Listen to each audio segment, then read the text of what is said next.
Thank you for your patience. We now move to the members' debate. Can I call on Iain Gray to open the debate? Mr Gray, you've got about 7 minutes. Thank you, Presiding Officer. It is a great privilege to represent a coalfield constituency like East Lothian, to lead today's debate on an important moment in this country's relatively recent history, and to welcome to the public gallery some of those who lived the reality of the miners' strike of 1984-1985. Why is it that we remember this strike in particular? After all, there have been many other important industrial struggles in the past, and after all, it was 30 years ago. Well, perhaps it is because this was a strike not just to save jobs, but to save a whole industry. In my own constituency, you can find the remains of mine workings which date back to the 11th century. So this was an industry with almost 1,000 years or more of history in Scotland. In 1984, the miners believed that there was a plan to close down deep coal mining. Many pits had already closed, and they believed that there was a secret hit list of 70 more. Presiding Officer, now we know that they were wrong. The secret hit list had 75 pits on it. And history has undoubtedly proven the fears which drove this strike to have been correct. In Lothian, we saw Bilston close in 1989. Barony, the last pit in the Ayrshire coalfield, closed the same year.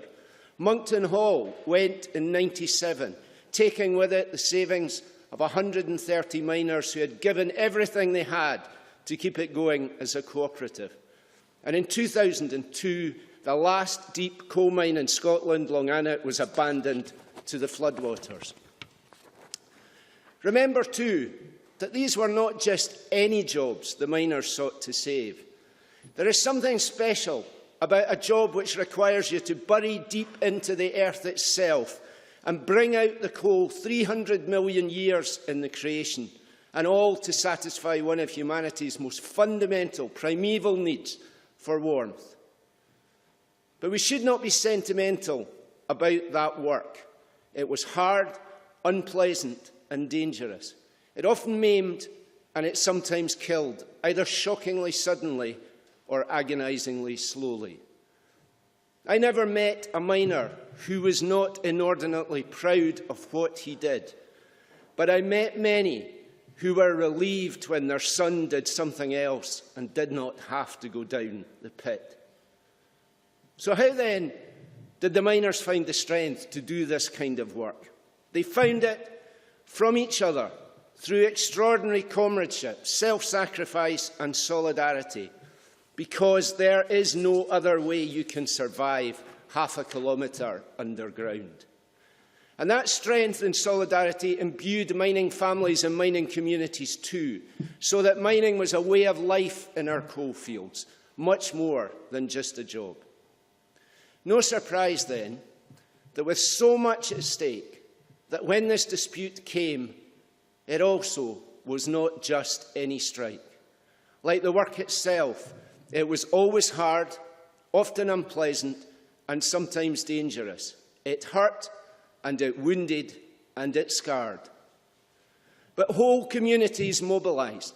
In East Lothian, the cooperative, the Labour Club, was turned over to the strikers as their headquarters and soup kitchen. The co-op was generous to those who were its members, as well as its customers. The Royal Musselburgh Golf Club felled its trees for fuel, and the council set up a hardship fund. And the wider Labour movement mobilised too, in practical ways, collecting food and money to keep the miners and their families going.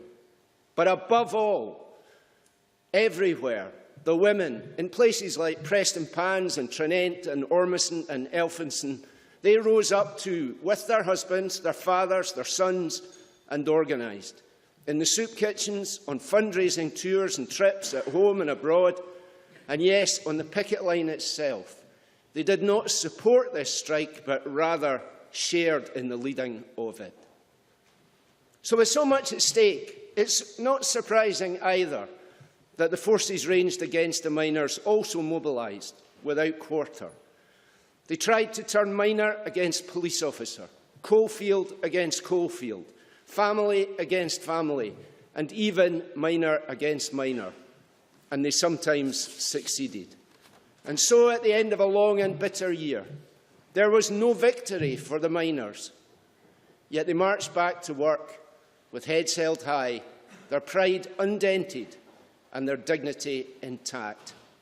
Though, Presiding Officer, we must not forget the 200 victimised miners who did not go back to work, and 600 whose names, even now, should be cleared of unjust conviction.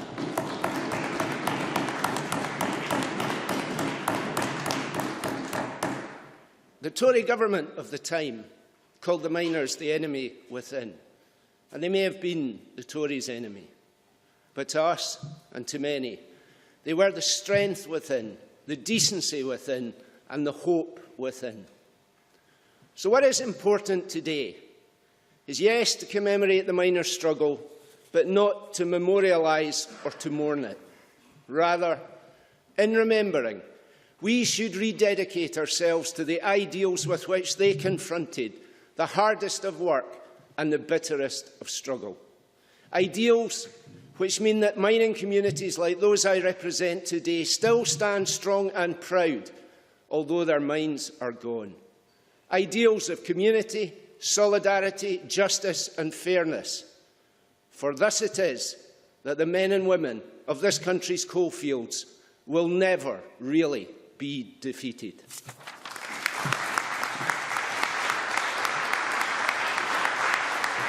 Thank you. We now move to the open debate. I'm going to call Adam Ingram to be followed by Alex Rowley.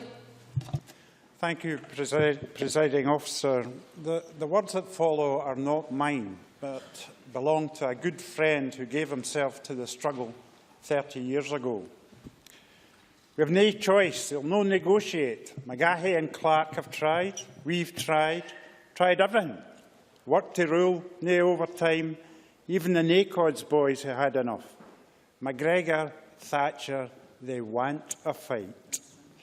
We can't just row it over. It's no about us, it's the bairns, the village, a future.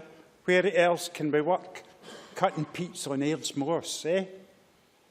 That was Andrew Leach, miner for Auchinleck, the first weekend of the strike. He had worked at the barony in the Killach, as his father had, and his cousins, school friends and neighbours. Or some did work at the coal board engineering works or the transport and maintenance sections at Cumnock and Luga. Where else could you work? They knew when the pit goes, the community goes. The first couple of months were hard, but everybody, miner or not, stuck together, still cheery, still bantering, solid, holding together. The cafe gave tick and the butchers too, but it wouldn't last. Strike pay got cut and the gas and the electric still had to be paid.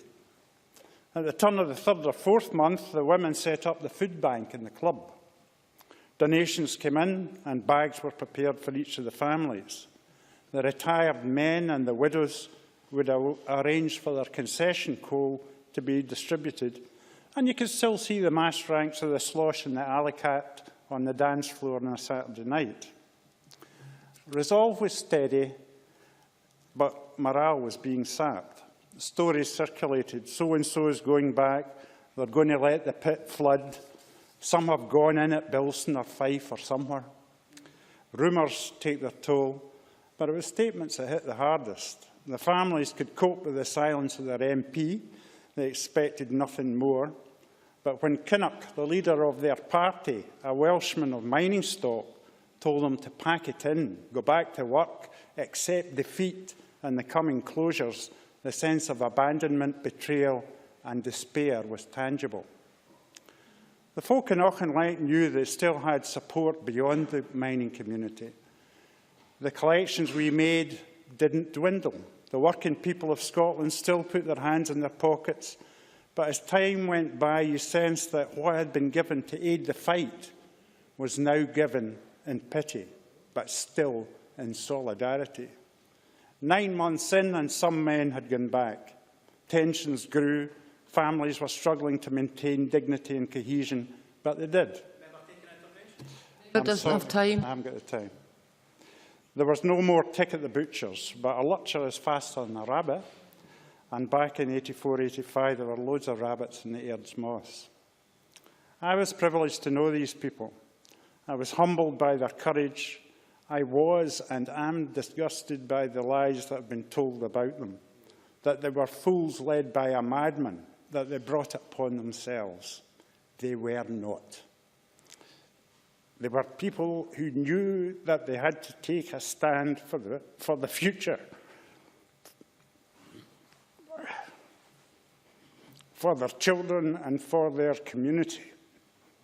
What they couldn't have known was that they were facing the single-mindedness of the most brutal and pitiless British leader since Cromwell, allied with the cowardice and hypocrisy of the party they believed was theirs.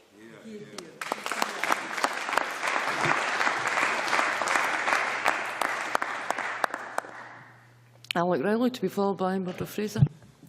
Thank you, Presiding Officer. As the son of a miner and the grandson of miners, it is with great pride that I do speak in this debate. In terms of that strike itself and the sacrifice, I would concur with those views that have been expressed. And I know that in terms of those miners that were victimised miners during that strike and those who were convicted unjustly, that 20 years on we still want to see justice, and I know that Neil Findlay will say some more about that. This morning I spoke to my great friend and comrade, Councillor Willie Clark, a Fife councillor for over 40 years and a member of the National Executive Committee of the National Union of Mine Workers up and past the strike itself. And I said to Willie, 20 years on, what would your view be? I'm speaking in this debate today. And he said it was about jobs. It was about fighting for jobs.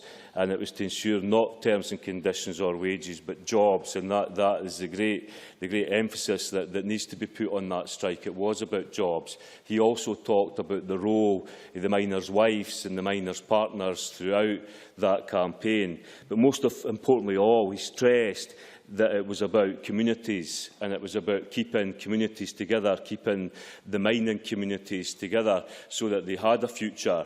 And some 20 years on, some of those mining communities are still suffering the impact of the job losses. If you take my own constituency, and indeed the ward that Councillor Willie Clark represents, earlier today we heard the First Minister talk about free school meals, and the current make-up of free school meals is a good indicator for poverty for primary 1 to primary 3. And yes, it would be great to see every child in Scotland get a free school meal. But the reality right now, based on the poverty indicators, is that in Ballingarry, which is the top end of that constituency, the former mining communities, over 50% of the children there right now currently qualify for a free school meal based on poverty. If you go to the bottom side of my constituency in Aberdour, it's 1%. So that shows you the inequality that still exists. And our duty moving forward and remembering the miners' strike is, in my view, a duty to say that we need to rejuvenate those mining communities that are still suffering 20 years on.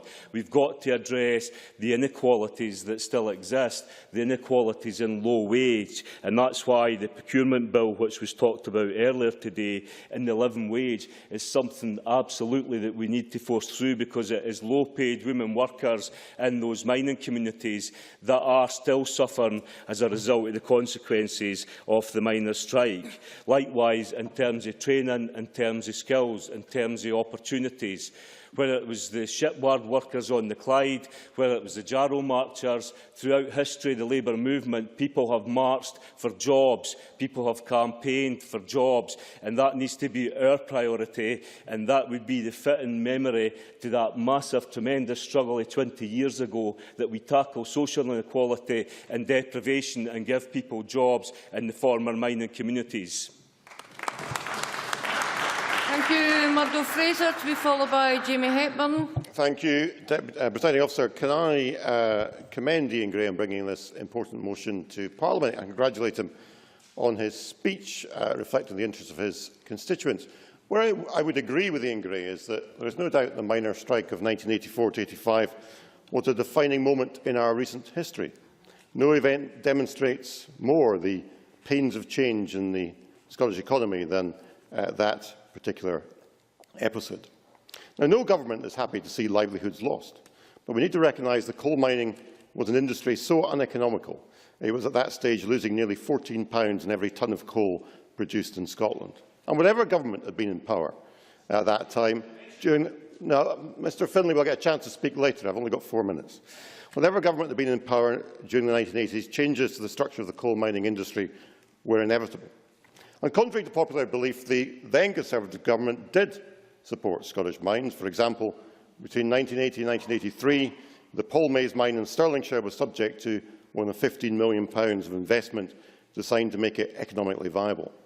But despite that, the UK taxpayer was subsidising the industry to the tune of more than £700 million per year in those terms, a situation that could not continue. Now, in this year, the 100th anniversary of the First World War, we hear the term used to describe our troops as lions led by donkeys. That could equally be used to describe the miners during the strike period. Now, I have great sympathy for the miners, but they were misled by a demagogue who was committed to bringing down an elected government of the day. Arthur Scargill was so committed to his ideological objective that he refused to negotiate on his demand that uneconomic pits should close, and this left the government with little room for manoeuvre and ultimately contributed to the decline of the industry. The way in which Scottish communities supported the miners is part of our history and culture and should be celebrated. But there is no better barometer for public feeling than the views of the British public, who were almost united in their belief at that time that Arthur Scargill had gone too far. Polls taken in July 1984 showed that 79% of the population disapproved of the methods used by the miners, and 78% believed them to be irresponsible.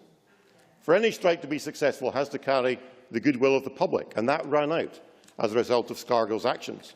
Some might even call him a downright hypocrite, as he tried to use the Conservatives' right-to-buy scheme to purchase a house using NUM money. Now, this motion makes reference to miners who believe they were wrongly arrested or convicted during the strike. What I would say to them is I would say to any other person who believes they have suffered a miscarriage of justice is that they should seek the assistance of the Scottish Criminal Cases Review Commission. Let me just deal with some other myths that we hear about this period. The first myth is that Margaret Thatcher closed more mines than any other government. Simply not true. The Labour governments of Harold Wilson and James Callaghan closed 172 pits when they were in office, compared to 154 under the Conservative government. The second myth is that Margaret Thatcher was ready to deploy the army against the coal miners. Documents released under the 30-year rule show that the government only considered using the army to drive vehicles and, under extreme circumstances, deliver vital provisions. The third myth is that the government drew up a hit list of 70 mines to be closed every year. Again, incorrect. There was a plan to close 75 mines, but over a 3-year period, in line with the National Core Board plans to close 20 mines per year. And the final myth is that the then Conservative government decimated manufacturing. Wrong again, as manufacturing output actually increased by more than 7% during the Thatcher years in government, and by 1997 accounted for more than 20% of the economy. And after 10 years of New Labour, that share had dropped to 12.4%, a fall far steeper than the decrease under Lady Thatcher. The great irony of the miners' strike is that today we still have a coal industry in Scotland, a coal industry that needs support and needs greater support. I think as we look back on the miners' strike, we should also look to the future and coal's long-term role within Scotland. Jamie Hepburn, followed by Neil Findlay. Thank you, Presiding Officer. And can I thank Iain Gray as well for bringing forward this motion? It is, of course, very absolute and correct that we mark what is an important moment in our country's industrial history, which had a devastating impact on many communities. And as a resident, as someone who grew up in Fife, I don't suppose I need to make that point to you, of course, Presiding Officer. Presiding Officer, as I've said in previous debates, I grew up in Glasgow, which is, of course, not a mining area. That, and the fact I was young at the time, the miners' strike did not have a direct impact on me at that particular time. But I think it must have impacted me in some way, because the strike, of course, took place in the wider context of an attack on the public sector and publicly owned industries by an ideologically driven Thatcher government. Of course, we saw other strikes. We saw the teachers' strike around about the same time. We saw attacks on the steel industry. We saw a policy actively pursued by a Tory government of industrial decline, which led to some 3 million unemployed across the UK in the early 1980s. And in that regard, I have to say to Murdo Fraser, you might want to consider just whose ideological drive at this time was misdirected.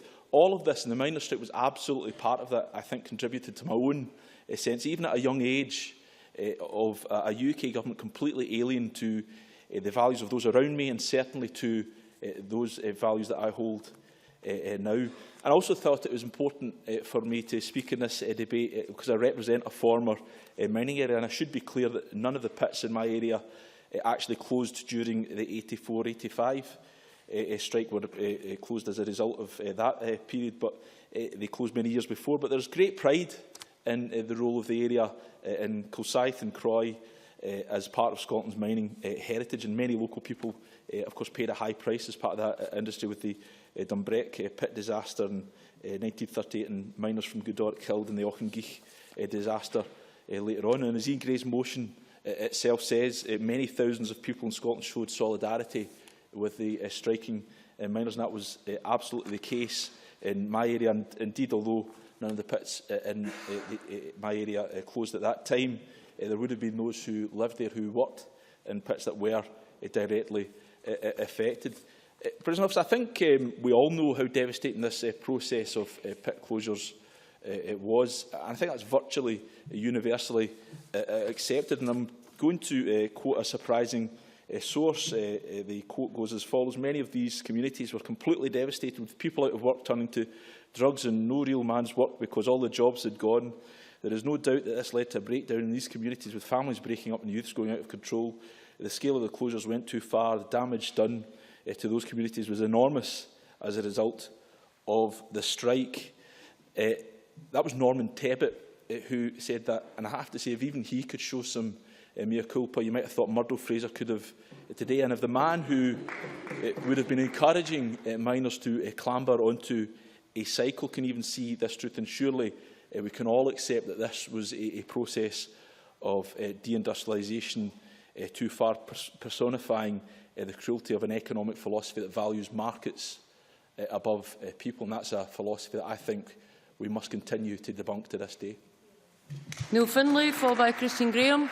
Thanks, President Officer. You have to excuse me as I wipe the vomit from my chin, having listened to Murdo Fraser's rewriting of history, because the reality is that 30 years ago, communities from Stirlingshire to Kent, from Yorkshire to the valleys of South Wales and across the coalfield communities were under siege from a vindictive Tory government, determined to use every power in its armoury to take revenge on the miners for the defeat of the Heath government a decade before. Thatcher planned and executed that strike, helped with a cabal of shadowy figures, financed from very dubious sources, using every arm of the state available to them to crush the miners, but with a much greater ambition to destroy the trade union movement. And whilst none of my family was directly involved in the strike, many friends, neighbours and people in my village and the surrounding villages were.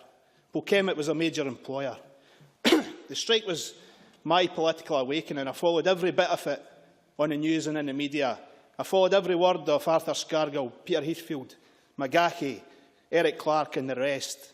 And as a teenager, they were my political inspiration. Clever, articulate, working-class men leading the fight for jobs, working in partnership with principled, organised, intelligent and determined women who provided the backbone, drive and energy of the campaign. It was not a strike about wages. It was a strike about communities and industry and a way of life. And it was a strike sustained by solidarity. Local people, businesses, trade unions and community groups donated money, food, Christmas presents for the kids. Foreign governments and international unions and political parties sent donations and provided holidays and other such support. But all the time, the security services, the police, the judiciary and the government conspired to bring down an industry and an attempt to bring down a movement and achieve a victory at no matter what the cost.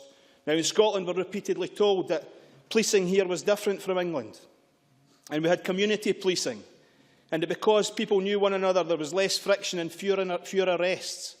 Well, this is an out-and-out lie perpetrated by those who want to rewrite history. At Orgreave, one of the main flashpoints of the strike, around 5,000 people were attacked by around 7,000 police officers. The result, 95 people arrested, all being acquitted and compensated because the police fabricated and duplicated evidence. Even the BBC footage was doctored. But after Orgreave in Scotland, police action at Hunterston and Ravenscraig resulted in mass arrests. 270 at Ravenscraig in one day. So much for low-key community policing. At the end of the dispute, more than 1,400 miners were arrested in Scotland, and across the UK, 900 were sacked by the Coal Board. But in Scotland, with only 10% of the UK mining workforce, we had more than 30% of the overall dismissal, and not one person reinstated. And it's my belief that many of these cases were and remain miscarriages of justice. We know South Yorkshire Police lied and duplicated statements. I believe very firmly this happened in Scotland too. To people like Jim Tierney, now a school teacher, convicted and sacked because he was mistaken for being in a group of others who threw stones at a bus in Fish Cross. His pal convicted and sacked at the same time, despite being at home in his bed when the alleged incident occurred. Or the case of John Shallow, a miner at Polkemmet, who fell over whilst at Hunterston, was hauled up to his feet by a policeman and arrested for breach of the peace. A man who is absolutely adamant he has never committed a crime in his life. Or Alec Bennett from Bilson Glen, targeted and grabbed by a snatch squad because he was an NUM official. John Mitchell from Fife. The list goes on and on and on and on. All these men, and many more, have contacted me, victims of miscarriages of justice. Yet I need to ask you to bring your remarks to a close. Justice Secretary apparently doesn't want to know. On this, the 30th anniversary of the strike, these men deserve justice. Time does not heal when you have a conviction for something you never done. And I appeal to the Government, the Scottish Government and the UK Government, to hold a review of these convictions. These men can't wait. That review should happen now. Will the Minister agree to hold a review where her boss has refused so far? Christian Graham, followed by Hansala Malik. First of all, Presiding Officer, I congratulate Iain Gray on securing this timious debate. My interest not only stems from the memories of 30 years ago and the images of police on horseback charging into lines of demonstrating miners, but having the Mining Museum of Scotland in my constituency in Newton Grange, with its neat lines of miners' cottages in 1st, 2nd, 3rd, 4th Street and so on, means the landscape of Scotland's mining past is never literally out of sight, nor its sense of community. Add to that my own mother's tales of her father, a Welsh miner who died at a young age, having not fully recovered from a pit prop falling on him. This led to his family of 10 children being orphaned and split to various homes. So my mother's tales of the hardships of a miner shared by this mining family from Derbyshire were deeply embedded in me long before the strikes of the 70s and 80s. And you have to go back to those strikes in the 70s to understand why Arthur Scargill tried to replicate the same strategy against the Thatcher government 10 years later, with devastating consequences for miners, the mining industry, communities and trade unionism at large. In the 70s, the strike began in the early days of winter. On 9 January 1972, miners all over Britain came out on strike. By the 9th of February, the Heath government declared a state of emergency and we had the 3-day working week. By the 28th of February, a deal had been agreed between the government and the miners. It was a lesson Margaret Thatcher and her government took to heart, and she made sure it would not be repeated. And from my perspective, Arthur Scargill walked right into a well-planned Tory trap. In the 1980s, the Thatcher government had everything lined up to pave the way for privatisation and to break the unions. The miners' strike gave her the golden opportunity. It was called at the height of summer, when coal stocks were at their highest. The National Coal Board had at its chair the hard man, Ian McGregor. The touch paper was lit when in 1984 5 pits were closed without proper process. The miners resisted an all-out national strike, unlike the 70s. Divide and rule was added to the mix. From my perspective, watching from the sidelines, the strike was doomed to fail from the outset, but Arthur Scargill pressed on. From using legal action to stop what was known as secondary picketing, the Tory government moved to mass policing, often bringing in police from outside a local area, which made policing brutal. Working people against working people, a sight I never want to see again on these islands. 11,291 people were arrested, over 8,000 were charged and many convicted, usually of breach of the peace or obstructing the police. Convictions which you have said quite rightly stand to this day. By 1985, the miners returned to work having gained nothing, but having lost much. Eventually, the remaining small number of pits were privatised, and trade unions and trade unionism would never ever be the same again. The postscript is that Scargill was right.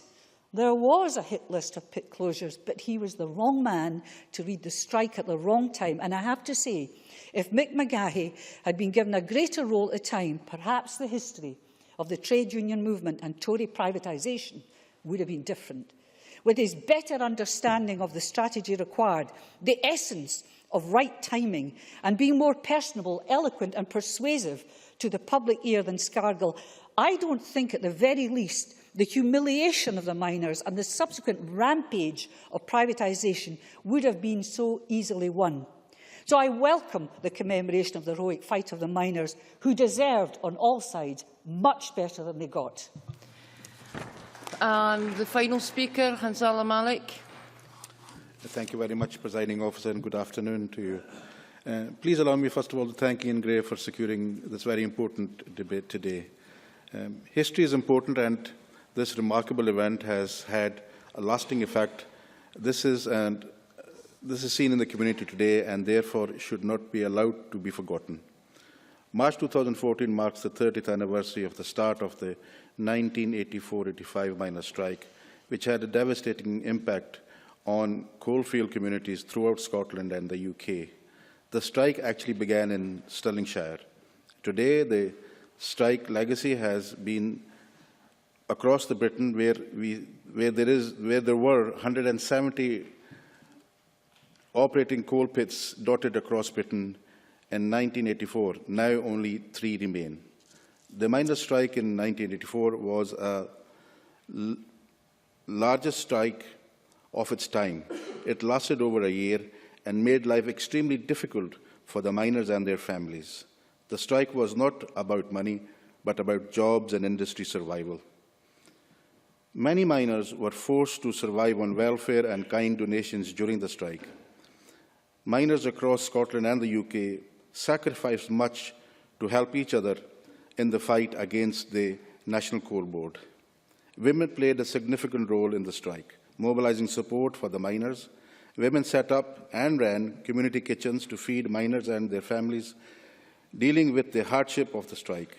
They held fundraising events, and for the first time, women joined men on the picket line at the heat of the strike, where they were injured just as men were on the violent struggles that ensued on the front line of the strike. There is still an ongoing fight for the coalfield community. The Coalfield Regeneration Trust is fully committed to secure and encourage former coalfield communities are sustained and prosperous over £21 million have been spent by the Trust in the Scottish coalfields, creating jobs, helping people find work, supporting new businesses and social enterprises, encouraging healthier lifestyles and helping local groups at the heart of the communities to become self-sufficient and successful. The miners' strike is a testimony of the courage and solidarity and the determination of the trade union movement. It is a symbol of struggle and continues to resist. It is an important lesson for us all. And it's also very important that we not only learn lessons from it, but also find ways to ensure that justice is done and people who have not done wrong are actually acquitted of their charges. I think that's absolutely vital. One good thing I can say that came out of it for the Glasgow citizens is that Glasgow mines have left a valuable inheritance, a renewable and very green way of heating. Glasgow City Council is looking into a use of heat energy from water in abandoned mines under Glasgow to help the warm Glasgow homes. Results suggest that 40% of the city's heat could be provided in this way. So what I have to say is that the sacrifice that people have made should not be forgotten. Unions need to be supported in ensuring that they continue to support the workforces up and down the country. And most important is all those people who have been accused of wrongdoing, who have not done wrongdoing, should be cleared. And I beg the government to look into that to see how they can support this issue. Thank you very much. Thank you, Mr Malik. I now call on Rosanna Cunningham to wind up the debate. Minister, 7 minutes. Thank you, Presiding Officer. We've heard in today's debate from a number of members representing communities that were deeply affected by their experience of the miners' strike, and from members who have continued to be incredibly moved by what happened. Iain Gray himself, of course, and I congratulate him on obtaining the debate, but also Adam Ingram, Alec Rowley, Jamie Hepburn, Christine Graham, Hanzala Malik. Although it's now 30 years since the strike began, the many months of the strike and the closure of the coal mines in the 1980s has had a long-lasting impact on both the miners themselves, on their families and the communities in which they lived and worked. There have already been events such as in Iain Gray's own constituency and at the Francis Colliery in Dysart to remember the events of 30 years ago. And it is right that we do think back, given the impact of the strike on all those within local communities. The miners chose to exercise their democratic right to strike because of the significant job losses that were occurring. We should remember that when the strike began, 6 pits had been closed since 1981, and as Iain Gray said, it was clear that many more closures were to follow. The length of the strike was such that the miners and their families endured very real hardship. We should not forget the support offered by many across the country from far out with the mining communities themselves, raising money to support the striking miners and their families, and those who volunteered at soup kitchens to help feed families whose income had dropped to absolutely nothing. And I'm old enough to have actually been out on strike in solidarity myself with the miners and to have been part of the collections of money and food at the time.